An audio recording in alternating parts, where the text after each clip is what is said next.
হরিবল। সমস্ত ভক্ত চরণে প্রণাম করে আবার ঠাকুরের কিছু কথোপকথন শুরু করতে চাই। জয় হরিচাঁদ, জয় গুরুচাঁদ।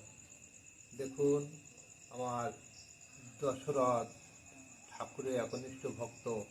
ঠাকুর একদিন বলছিল, দশরথ, 3 বেলা স্নান আননি করলে যদি বৈরিকী হওয়া যেত, সুচিতা রাখলেই যদি বৈরিকী হওয়া যেত, তবে বনের জলের পান কৌড়ি 3 বেলা ডুবোয়, ওরাও তো বৈরিক হয়ে যেত, বৈষ্ণব হয়ে যেত।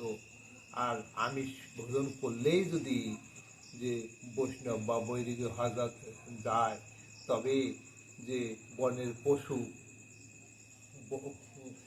গরু, বাছুর তো শুধুমাত্র দুধ খেয়ে থাকে এবং গরু ঘাস খায়, এরাও তো বৈদিক বৈষ্ণব হতো।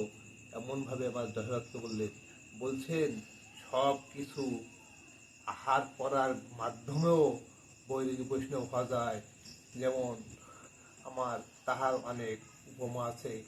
তাই এই ঘিয়ে থেকে যখন যাহা পাবে শুচিবাই করবে না, তখন তাহা সেবন করবেন, আমার নাম করে সেবন করবেন, ও ইহাই প্রসাদ বলে গণ্য হবে।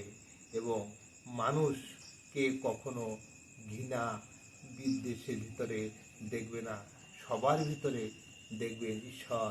সবাইকে ঈশ্বরের জন্য দেখবে।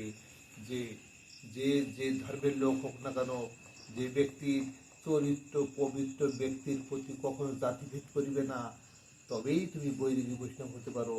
তাই আমার দশরথকে শিক্ষা দিলেন। জয় হরিচাঁদ, জয় গুরুচাঁদ। আগামী